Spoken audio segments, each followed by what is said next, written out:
Bismillahi, assalamualaikum warahmatullahi wabarakatuh. Kalau memang tadi pembawa acara pakai pantun, saya juga memulai dengan pantun.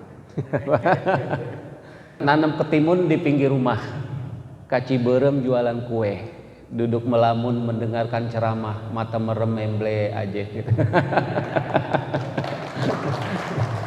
Ya, saya ulangi sekali lagi biar semangat. Kita tunjukkan bahwa Uninus adalah universitas terbaik di Jawa Barat khususnya, dan di Indonesia kita doakan untuk juga yang terbaik. Kali lagi, assalamualaikum warahmatullahi wabarakatuh.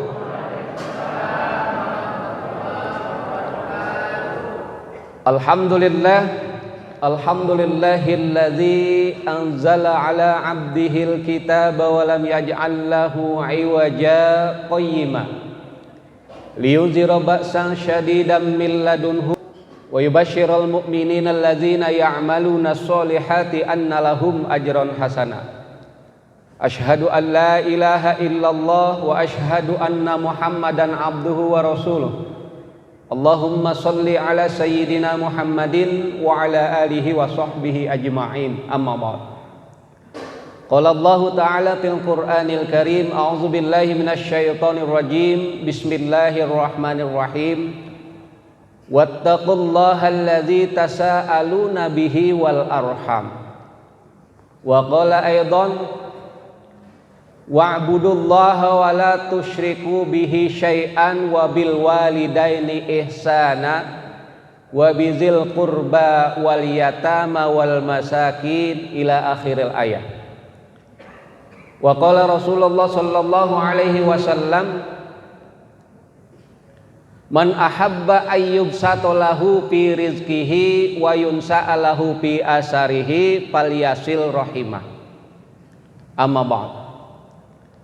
Pertama-tama marilah kita memanjatkan puji syukur kehadirat Allah Subhanahu wa taala yang sampai saat ini masih memberikan nikmat sehat, nikmat iman dan nikmat Islam kepada kita semua, sehingga kita dapat berkumpul dalam acara yang penuh berkah ini dalam rangka halal bihalal, dan sekaligus juga mensyukuri nikmat atas selesainya rampungnya Masjid Al-Ikhlas di Uninus ini. Sholawat serta salam juga kita haturkan kepada junjungan kita Nabi besar Muhammad sallallahu alaihi wasallam, yang sama-sama kita hormati Wakil Ketua Yayasan Uninus, yang sama-sama kita hormati juga Pak Rektor Bapak Dr. H. Ahmad Syaiful Rizal, dan juga para mantan-mantan rektor, para punggawa-punggawa Uninus yang kami hormati dan kami banggakan, para wakil rektor dan juga para dekan, para wakil dekan, para kabag, kasubag, mulai kepala biro yang kami hormati dan kami muliakan, dan juga para dosen, mahasiswa yang dimuliakan Allah. Hari ini kita sama-sama berada dalam suasana pasca Idul Fitri. Satu suasana yang mungkin hari ini kita bayangkan sebagai penuh dengan keindahan, kebersamaan, karena kita selalu dihiasi dan dilandasi dengan sikap saling memaafkan. Hari ini kita tengah duduk di masjid yang sangat indah, ya. Dan ini adalah masjid yang menjadi pusat sentral peradaban yang mulai berkembang mungkin dari Uninus ke depan, kita doakan. Terkait dengan ini saya ingin mengutip sebuah novel karya A.A. Nafis dengan judul Robohnya Surau Kami. Dalam novel tersebut diceritakan tentang kehidupan seorang kiai, seorang ustadz yang dalam tanda kutip kerjanya hanya di dalam masjid. Dia berzikir, dia bertadarus, dia bertahlil dan seterusnya, sampai melupakan tanggung jawab sosialnya sebagai manusia sosial. Dia melupakan anak istrinya karena saking berkonsentrasinya untuk hidup di dalam sebuah surau. Maka judul novelnya berjudul Robohnya Surau Kami. Singkat cerita, dalam novel tersebut diceritakan bagaimana seorang kiai yang kerjanya setiap hari hanya di masjid dan melupakan tanggung jawab sosial, suatu hari ternyata terkena murka Allah, terkena marah Allah. Akhirnya surau tersebut roboh dan menimpa seorang kiai tersebut. Dari kisah ini bisa kita ambil pelajaran bahwa tanggung jawab sosial jangan sampai terlupakan di samping tanggung jawab dia sebagai berhubungan kepada Allah secara vertikal. Ya. Jadi bagaimana seorang kiai tadi yang egois dalam tanda kutip mengatakan dirinya akan paling soleh, kemudian paling hebat, paling beribadah dan sebagainya, sehingga tiap hari bekerjanya hanya di masjid, melupakan tanggung jawab sosial sebagai kepala rumah tangga. Singkat cerita, terkena marah Tuhan, akhirnya kiai tersebut tertimpa suraunya sendiri. Ini pelajaran penting dan harus kita ambil kesimpulan bahwa memang di dalam ajaran Islam tidak pernah lepas dari dua aspek penting, yaitu aspek vertikal, hubungan kepada Allah, dan hubungan secara sesama manusia yang disebut dengan aspek horizontal. Ajaran Islam yang demikian hebat tidak pernah lepas dari dua aspek ini, hubungan vertikal kepada Allah dan hubungan horizontal terhadap sesama manusia. Saya ingin contohkan misalnya, ketika kita membaca ayat suci Al-Quran yang 30 juz, kalimat pertama begitu kita buka lembaran pertama Al-Quran, di sana tertulis Bismillahirrahmanirrahim, Alhamdulillahirabbil alamin. Lafaz pujian kepada Allah, sanjungan kepada Allah ini adalah vertikal. Jadi Al-Quran yang 30 juz ini mengandung muatan vertikal. Ketika halaman pertama kita buka, Bismillahirrahmanirrahim, Alhamdulillahirabbil alamin. Terus Al-Baqarah selesai terus sampai terakhir juz ke-30, dan surat terakhir surat An-Nas diakhiri dengan lafaz minal jinnati wan nas. Subhanallah. Jadi Al-Quran yang demikian tebal, yang kita sanjung, yang menjadi pedoman umat Islam, ternyata isinya tidak lepas dari vertikal dan horizontal. Itu baru Al-Quran. Yang kedua, saya ingin contohkan bagaimana di dalam ajaran Islam yang kita kenal dengan rukun Islam pun tidak lepas dari muatan vertikal dan horizontal. Syahadat. Yang pertama, syahadat rukun Islam adalah ucapan kalimat syahadat kita ucapkan dengan asyhadu alla ilaha illallah wa asyhadu anna muhammadar rasulullah. Dua kalimat syahadat, kalimat yang pertama adalah asyhadu alla ilaha illallah. Lafaz Allah ini adalah muatan vertikal. Benar? Ya. Lafaz yang kedua, kalimat yang kedua dari syahadat adalah muatan horizontal, wa asyhadu anna muhammadan, menyebut Muhammad adalah sebagai prototipe manusia yang memiliki kapasitas sebagai rasul, tapi diwakili dengan nama Muhammad, melambangkan sebagai manusia. Makanya Rasulullah pernah mengatakan, ana basyarum mislukum, saya ini manusia biasa seperti kamu. Luar biasa. Kalimat syahadat yang demikian sakral yang menentukan kemusliman seseorang atau tidak, masuk Islam atau tidak, dimulai dengan kalimat asyhadu alla ilaha illallah, landasan vertikal kepada Allah, wa asyhadu anna muhammadan, landasan horizontal kepada sesama manusia. Itu syahadat. Contoh yang ketiga,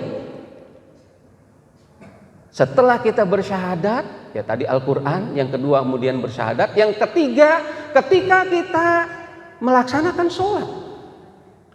Sholat adalah didefinisikan sebagai perbuatan yang diawali dengan takbiratul ihram. Apa itu takbiratul ihram? Pemujaan terbesar hanya kepada Allah. Begitu kita sholat menghadap kiblat, Allahu Akbar. Lafaz Allah, lafaz yang pertama diucapkan, Allahu Akbar, Allah Maha Besar, melambangkan inilah landasan vertikal kepada Allah. Salat yang demikian suci, landasan vertikalnya pertama adalah Allahu Akbar, Allah Maha Besar. Itulah vertikal. Kemudian diakhiri dengan salam. Jadi kalau definisi salat adalah salat adalah perbuatan ibadah yang dimulai dengan takbiratul ihram dan diakhiri dengan salam. Apa itu salam? Salam hanya lafaz yang layak diucapkan terhadap sesama manusia. Ini berarti persoalan horizontal, sosial kemanusiaan. Jadi salat yang demikian sakral, salat yang menjadi penentu amal ibadah kita, awwalu ma yuhasabu indallah as-shalah idza saluhat fasaluha sairu amalihi wa idza fasadat fasada sairu amalihi, yang begitu menjadi garansi salat adalah penentu. Ketika suatu amal kamu, salat kamu baik, maka seluruh amalan menjadi baik. Dan ketika salatnya jelek, maka amalan semuanya menjadi gugur, menjadi jelek. Salat yang demikian sakral tidak lepas dari muatan vertikal dan horizontal. Vertikalnya Allahu Akbar, horizontalnya adalah Assalamualaikum. Selanjutnya, kita contohkan kemudian misalnya puasa. Puasa adalah hanya diperuntukkan kepada orang yang beriman. Puasa ditunjukkan hanya kepada orang yang beriktikadi hanya kepada Allah. Maka selalu dalam ketika kita berpuasa, lafaz ungkapan surat Al-Baqarah ayat 183 dimulai dengan ya ayyuhalladzina amanu. Orang yang beriman. Siapa orang yang beriman? Orang yang mengagungkan vertikal kepada Allah. Dan kita niat puasanya pun nawaitu shauma godin an adai fardus syahri ramadhana hadhihi sanati lillahi ta'ala. Vertikal puasa, seruan puasa dengan ya ayyuhallazina amanu, orang beriman adalah orang yang memiliki hubungan vertikal kepada Allah. Kemudian diakhiri ketika kita berpuasa disuruh membayar zakat fitrah. Siapa yang berhak menerima zakat? Orang miskin, orang yang tidak mampu, orang duafa. Ini adalah melambangkan hubungan horizontal. Puasa yang 1 bulan penuh kita lakukan tidak lepas dari dimensi vertikal dan horizontal. Bahkan di akhir puasa setelah kita kemudian memasuki Idul Fitri disuruh untuk saling memaafkan. Disuruh kita untuk saling bersilaturahmi, disuruh untuk saling berhalal bihalal. Ini melambangkan muatan horizontal. Itu puasa. Kemudian zakat. Zakat juga adalah landasan vertikalnya bagaimana kemudian wa aqimis shalah wa atuz zakat. Salat adalah 2 dimensi seperti dalam dua sisi dalam satu mata uang dengan zakat. Salatnya baik, kalau zakatnya tidak, gantung. Aqimis shalah wa atuz zakat, garansi salat orang bisa diterima juga tergantung pada zakat. Siapa itu zakat? Hanya dikeluarkan oleh orang-orang yang meyakini vertikal kepada Allah. Ya. Dan terusnya sampai kemudian si penerima zakat tadi adalah makhluk sosial, orang-orang yang tidak mampu, orang yang membutuhkan santunan kita. Zakat vertikal dan horizontal. Dan terakhir haji. Ini juga tidak lepas dari muatan vertikal dan horizontal. Ketika berhaji, bagaimana kemudian haji ketika dia memulai lafaz, ketika dia berniat untuk ihram, labbaik Allahumma hajjan. Aku penuhi panggilanmu ya Allah, vertikal. Ya. Labbaik Allahumma hajjan, ya Allah aku penuhi panggilan untuk melakukan haji. Panggilan siapa? Panggilan Allah, vertikal. Dan diakhiri ketika kita berhaji pun apa yang kita kejar adalah haji yang mabrur. Apa itu haji yang mabrur? Haji yang memberikan pancaran kesalehan kepada orang lain. Haji yang menjadi suri tauladan ketika dia kumpul kembali dengan masyarakat, kumpul kembali ke kampung halamannya, maka dia diharuskan menjadi orang yang menjadi panutan, orang yang menjadi contoh bagi masyarakat di sekitar. Subhanallah. Jadi vertikal dan horizontal, makanya di dalam Al-Quran dinyatakan dulibat alaihimuz zillah ainama suqifu illa bihablim minallah wa hablim minan nas. Di mana saja kamu akan diliputi kehancuran, kehinaan, kebobrokan, keruntuhan, begitulah bahasanya. Illa bihabli minallah, kecuali kamu berpegang teguh pada tali Allah dan wahabli minan nas, tali hubungan silaturahim terhadap manusia.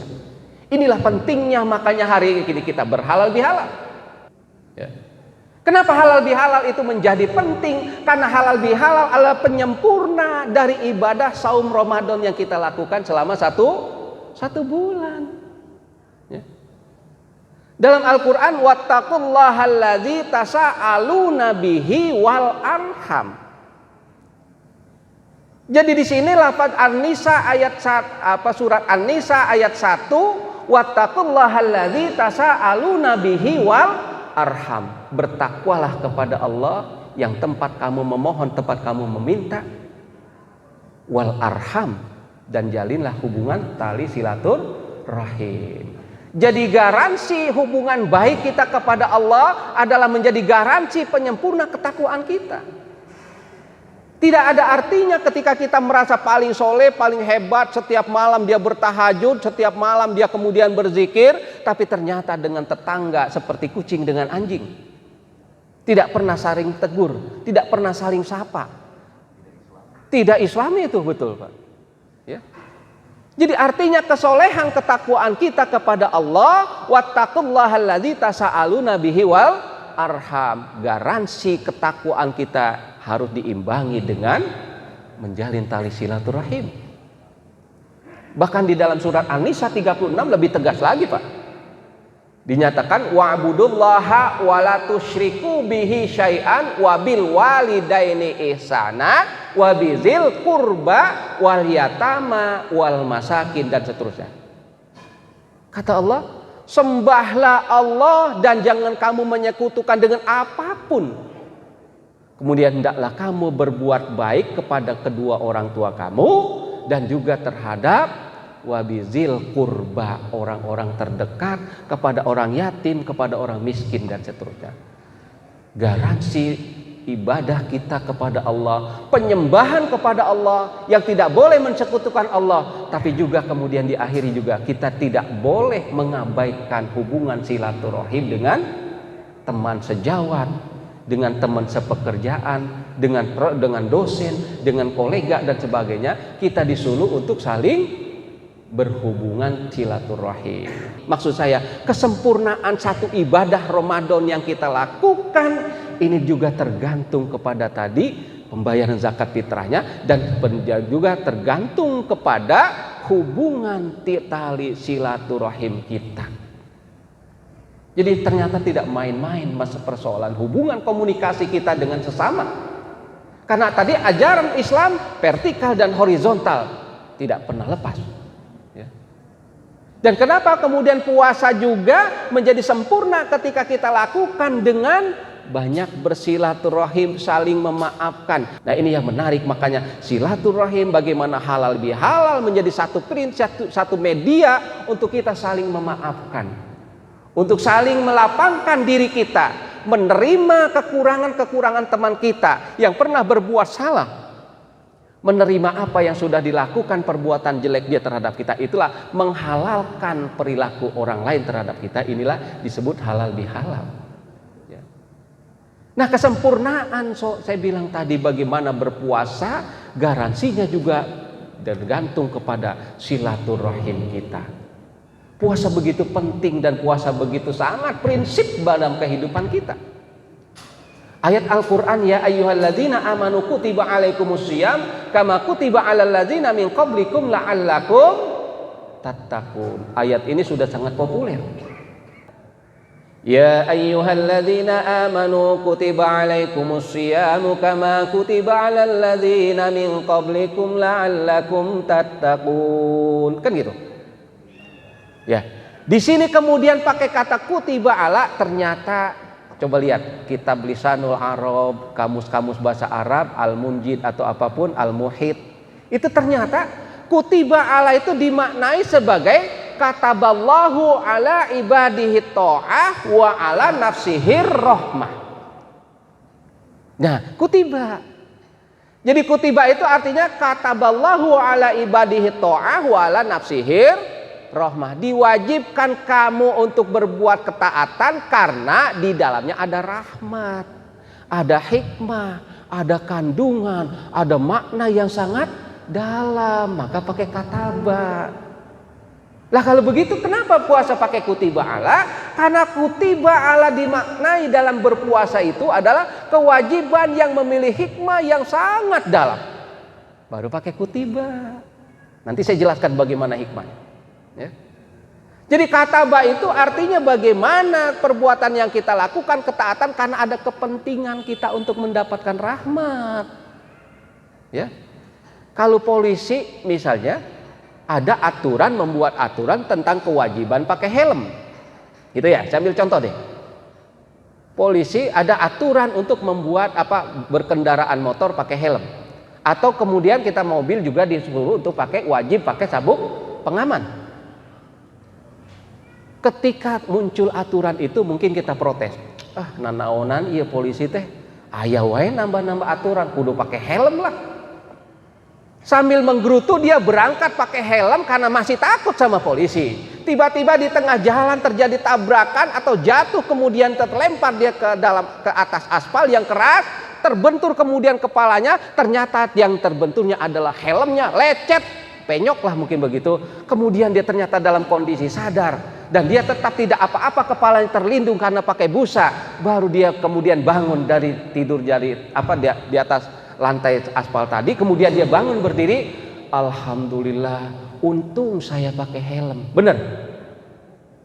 Baru sadar dia kenapa kewajiban pakai helm, ternyata dia rasakan betul bagaimana kepentingan, rahmat, hikmah, manfaat yang ada ketika aturan dibuat untuk membuat berkendaraan pakai helm.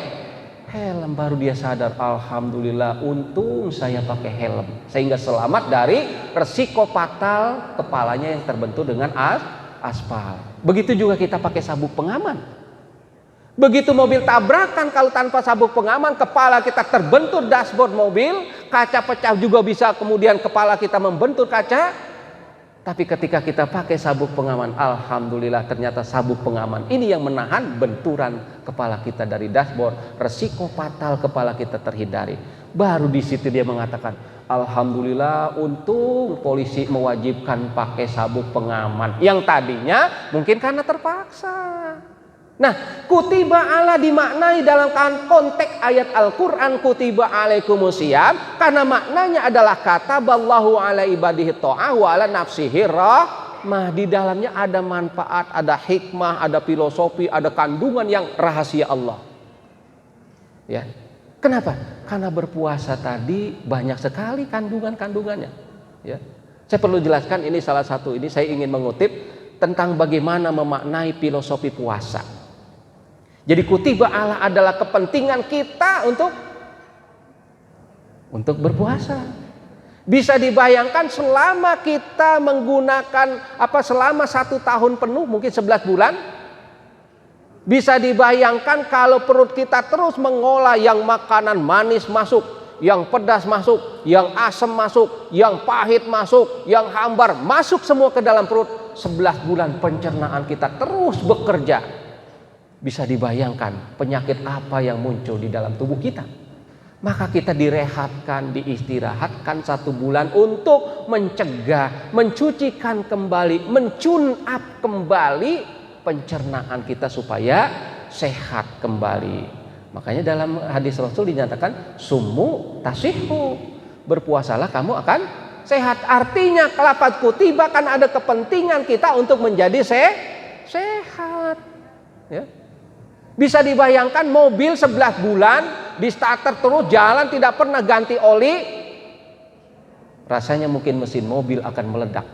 Nah, tubuh kita pun begitu. Kalau 11 bulan kita tidak pernah berhenti makan manis, pedas, asin, pahit, hambar semuanya masuk ke dalam perut kita, bisa dibayangkan terjadi krodit di dalam perut kita. Nah, berpuasa adalah dalam rangka bagaimana mengistirahatkan kerja mesin tubuh kita untuk kembali mensehatkan. Seperti kita tune up mobil atau kita ganti oli. Ini puasa. Nah, puasa yang demikian hebat, yang demikian ini yang sudah kita lakukan selama 1 bulan lalu, itu pun tidak akan bermakna kalau kita, maksud saya belum sempurna kalau kita tidak melakukan vertikal dan apa yang horizontalnya adalah dengan melaksanakan silaturahim. Jadi sangat penting. Saya masih ada waktu nggak pembawa acara? Masih ada? Masih ada ya? Oke, saya lanjutkan. Jadi kenapa saya kembali tadi ke lafaz kutiba ala, ada makna, ada hikmah yang terkandung di dalamnya. Paling tidak berpuasa memiliki fungsi-fungsi yang luar biasa dahsyat. Yang pertama, esensi berpuasa memiliki fungsi konfirmatif, Bu. Konfirmatif, Pak. Jadi saya pakai bahasa teknologi, bahasa modern. Jadi berpuasa memiliki fungsi konfirmatif. Kenapa? Karena dengan berpuasa suatu konfirmasi kita kepada Sang Pemberi perintah. Ya ayyuhalladzina amanu kutiba. Lafaz amanu. Kemudian kita melaksanakan adalah sebuah konfirmasi kita. Ya Allah, aku memang beriman. Buktinya aku berpuasa. Mengkonfirmasikan diri kita dengan melaksanakan puasa, itulah fungsi konfirmatif. Oke. Paham ya? Jadi berpuasa fungsi konfirmatif itu yang pertama, menunjukkan keimanan. Maka lafaz ya ayyuhalladzina amanu dijawab dengan berpuasa, berarti kita betul-betul mengkonfirmasi sebagai seorang beriman. Yang kedua, berpuasa memiliki fungsi purifikatif. Apa itu purifikatif? Purifikatif itu artinya fungsi pembersihan, fungsi pemurnian. Karena berpuasa adalah proses bagaimana, seperti Ar-Razi mengatakan dalam tafsir Mafatihul Ghaibnya, mengatakan bahwa berpuasa ini adalah fungsi purifikatif karena membersihkan kotoran-kotoran jiwa kita. Berpuasa adalah bagaimana proses kita menentang hawa nafsu yang keluar dari perut kita dan kemaluan kita. Berpuasa adalah proses untuk membersihkan kotoran-kotoran jiwa kita. Inilah fungsi purifikatif. Ya. Jadi berpuasa adalah untuk meneguhkan bagaimana dia mensucikan jiwanya untuk bisa berhadapan langsung dengan Allah secara fitrah, secara bersih. Itu fungsi purifikatif. Yang ketiga, fungsi puasa, saya percepat saja, yang disebut dengan fungsi iluminatif. Saya ceramahnya kan di depan intelektual ini ya. Jadi fungsi yang pertama konfirmatif, mengkonfirmasi kewajiban puasa kita laksanakan. Yang kedua fungsi purifikatif adalah fungsi pembersihan kotoran-kotoran jiwa yang menempel pada diri kita. Kemudian fungsi yang ketiga, fungsi iluminatif. Apa itu iluminatif? Fungsi pancaran pencerahan jiwa kita. Puasa fungsi iluminatif adalah banyak dilakukan oleh para wali, orang-orang soleh yang selalu membiasakan diri berpuasa. Kenapa? Berpuasa adalah dalam rangka untuk memurnikan. Bagaimana berpuasa adalah dalam rangka proses pencerahan batinnya. Goyatun nuraniyah. Berpuasa adalah bagaimana mengkilatkan di dalam diri kita, beriluminasi atau memiliki pancaran. Maka berpuasa adalah mengangkat diri kita dari nafsu insaniyah, mengajak alam dari alam insania menuju alam malakut. Jadi proses berpuasa adalah proses naik dari alam nasut menuju ke alam kegaiban yang disebut dengan alam malakut. Maka para wali membiasakan berpuasa karena dia ingin menaik dari alam nasutnya, alam manusia biasa menuju kepada alam malakut. Itulah informasi-informasi kegaiban. Disinilah kemudian ada ilmu laduni dan sebagainya. Orang yang dalam kondisi bersih itulah kemudian beriluminasi dengan cahaya makrifat dari Allah. Itu fungsi iluminatif. Kemudian yang keempat, fungsi puasa adalah fungsi preservatif. Pres itu artinya menyegarkan. Jadi bagaimana berpuasa adalah proses penyegaran kembali kesehatan kita. Berpuasa adalah proses bagaimana mengawet mudakan diri kita. Dr. Ali Finia Paten mengatakan bahwa puasa adalah salah satu strategi, salah satu metode buat wanita untuk mempercantik diri, menambah anggun penampilan. Itu puasa. Ya. Jadi artinya preservatif berpuasa memiliki fungsi yang sangat penting bagi kita. Karena untuk menyegarkan kembali, menormalkan kembali fungsi-fungsi jasmani dan rohani kita, itulah fungsi preservatif. Dan terakhir, berpuasa adalah merupakan fungsi yang terakhir adalah fungsi transformatif. Mentransformasikan diri kita. Kenapa ayat Al-Quran terakhir la'allakum tattaqun? La'allakum adalah proses transformasi dari diri kita yang sebagai hamba biasa menuju sebagai diri kita yang makhluk yang bertakwa kepada Allah. Mentransformasi dari mental rendahan menuju kepada mental mulia. Itulah mental orang yang bertakwa, ya. Jadi 5 fungsi puasa. Kenapa tadi berpuasa menjadi sangat penting dengan lafaz kutiba? Karena memiliki paling tidak 5 fungsi tadi. Jadi pertama adalah fungsi konfirmatif, mengkonfirmasikan diri kita kepada Allah sebagai pemberi perintah. Kemudian yang kedua adalah fungsi purifikatif, fungsi pembersihan jiwa kita. Fungsi yang ketiga adalah fungsi iluminatif, fungsi naiknya nafsu manusia kepada alam kemalaikatan. Itulah proses alam malakut. Maka para wali, orang-orang soleh banyak berpuasa adalah dalam rangka mereka mi'raj kepada alam malakut. Itu fungsi iluminatif. Kemudian fungsi yang ketiga adalah fungsi preservatif, adalah fungsi untuk memurnikan mengawetkan, fungsi untuk menyegarkan kembali kondisi jasmani dan rohani kita. Dan terakhir baru puasa adalah fungsi transformasi diri dari mental rendahan menjadi orang yang bertakwa, dari orang yang tadinya mungkin malas-malasan menjadi orang yang sangat bertakwa kepada Allah. Mudah-mudahan apa yang saya sampaikan bisa bermanfaat, dan mudah-mudahan silaturahim kita ini menjadi sebuah wahana bagi kita untuk kembali menyatukan seluruh potensi-potensi kita yang ada di Uninus ini, untuk sama-sama membangun Uninus menjadi sebuah universitas yang bergengsi, bukan hanya di Jawa Barat, bukan hanya di Bandung, di Jawa Barat, bahkan kita ingin bergengsi dalam tingkat nasional bahkan dunia. Mudah-mudahan apa yang saya sampaikan bisa bermanfaat. Kalau awalnya saya berpantun, akhirnya pun berpatun. Saninten buah saninten di parapatan. Hapunten abdi hapunten upami aya kalepatan. Wassalamualaikum warahmatullahi wabarakatuh.